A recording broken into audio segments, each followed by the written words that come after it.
हरे कृष्णा बंधुरा गोपाल सोनादेर एकटी नतून भिडियोते तोमादेर अनेक अनेक वेलकाम जानाई। आज के तोमादेर साथे कोनो गोपाल सेवार भिडियो नय, बरং गोपाल सोनादेर आमी এই ড্রেসগুলো নিজের হাতে কি করে বানাই সেটাই তোমাদের সাথে শেয়ার করব।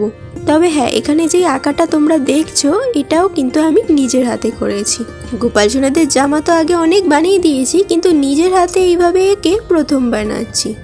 আর এইটা দেখো, এটা গোপলু বাবুর জামা, যেটা আমি অলরেডি বানিয়ে নিয়েছি আগে। আর এখন তোমাদের সাথে গোপু বাবুর জামাটা বানিয়ে শেয়ার করব। গোপু বাবুর সাইজ যেহেতু অনেকটা ছোট আর এই কাপড়টা অনেকটাই চওড়া, তাই এতটা আমার প্রয়োজন হবে না। তাই এরকম মাঝখানে ভাঁজ করে দিয়ে আমি মাঝখান দিয়ে কাপড়টা কেটে নেব। আমি আমার গোপালদের জামা বানাতে বানাতে আমার একটা চোখের আইডিয়া হয়ে গেছে যে এখানে কতটা কাপড় লাগতে পারে, সেই বুঝেই আমি বানাচ্ছি। এরপর এই লম্বা পুরো কাপড়টা আমি এইভাবে আস্তে আস্তে ভাঁজ করে নেব, যাতে একটু কুচির লুকটা আসে। ঠিক যেভাবে আমরা ছোটবেলায় কাগজের পাখা বানাতাম, কিছুটা ওরমভাবেই করতে হবে। আমি এখানে পুরো সেলাইটা হাতেই করছি, তোমরা চাইলে মেশিনেও করতে পারো, তাতে আরও সুন্দর লাগে। পুরো জামাটা সেলাই করার পর কিছুটা এরকম লুক এসছে। দেখো, আমি যেইভাবে জামা বানাই সাধারণত আমি সেটাই তোমাদের সাথে শেয়ার করলাম। এখানে অনেকে আরও অনেকভাবেই করতে পারে, যার যেমন ইচ্ছা।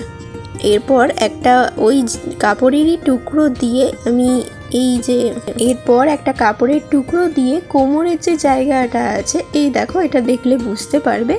তো এখানেও যেরকম আছে ওই জায়গাটা পুরোটা মানে কভার করে দিতে হবে, যাতে ওখানকার সেলাইয়ের সুতোগুলোও ঢেকে যায় আর কোমরে এই ড্রেসটা বাঁধার জন্য দড়ি মতোও হয়ে যায়, আর দেখতেও একটা ঘাগরা মতো লাগে।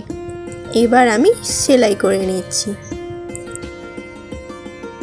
তোমাদের দেখার সুবিধার জন্য ভিডিওটা অনেক জায়গায় ফাস্ট ফরওয়ার্ড করে দিয়েছি। এই দেখো, এইটা পুরোটা সেলাই করে নিয়েছি, আর এক্সট্রা যেই অংশটা আছে ওটা কোমরে দড়ি বাঁধতে সাহায্য করবে। মানে আলাদা করে আর কোনো জামাটা বাঁধার জন্য দড়ি প্রয়োজন নেই। এরপর জামার যে ওপরের পার্টটা আছে সেই অংশটা করব। এইটা দেখো, এই যে ওপরে যে রয়েছে সেটা করতে হবে।